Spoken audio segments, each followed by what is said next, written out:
एक समय नीतीश कुमार के बेहद करीबी रहे उपेंद्र कुशवाहा, वो क्या कह रहे हैं? हालांकि आजकल तो दूरी थोड़ी बढ़ गई है। हमारे सहयोगी शशि भूषण ने उपेंद्र कुशवाहा से बातचीत की, आपको सुनवाते हैं।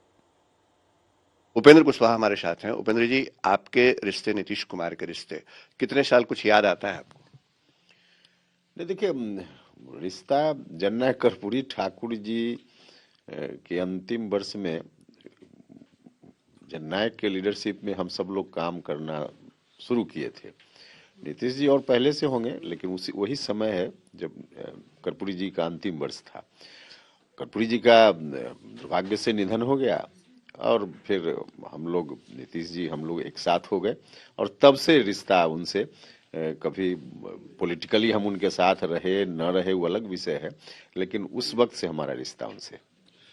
जिन पुराने रिश्तों की दुहाई दे रहे हैं ललन सिंह, लगता है कि ये पुराना जो संबंध है उनको बचा लेगा राष्ट्रीय अध्यक्ष की कुर्सी पर, या नीतीश कुमार की जो राजनीतिक शैली है उसमें वो कुछ आज करेंगे? क्योंकि बैठक तो शुरू हो चुकी है दिल्ली में।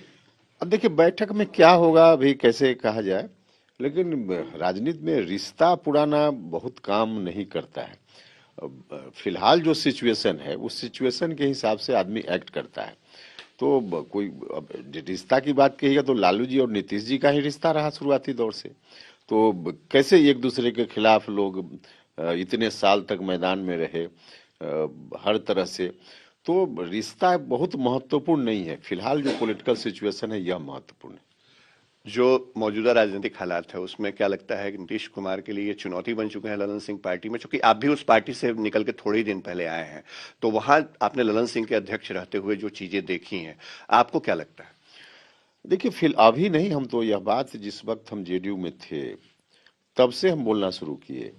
जेडीयू में उस वक्त भी राष्ट्रीय कार्यकारिणी राष्ट्रीय परिषद की बैठक हुई थी, उसमें भी हमने कहा था जब आरसीपी सिंह जी को हटाकर किसको अध्यक्ष बनाया जाए यह बात चल रही थी, उस वक्त भी हमने यह बात कही थी कि इतने दिनों तक आरसीपी सिंह जी को पार्टी का नेतृत्व देकर और अब विवशता हुई है इस बात की कि विचार किया जा रहा है कि उनको देना ठीक नहीं था। उन्होंने बीजेपी के साथ जो आरोप था उस वक्त मिलकर के नुकसान कर दिया।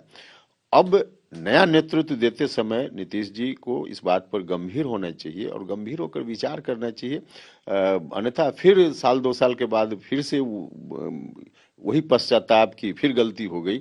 इस गलती को दोहराने की नौबत न आए, इसलिए नीतीश जी को गंभीर होना चाहिए। उस वक्त भी हमने यह बात कही थी, तो हम तो उस वक्त से बोल रहे हैं।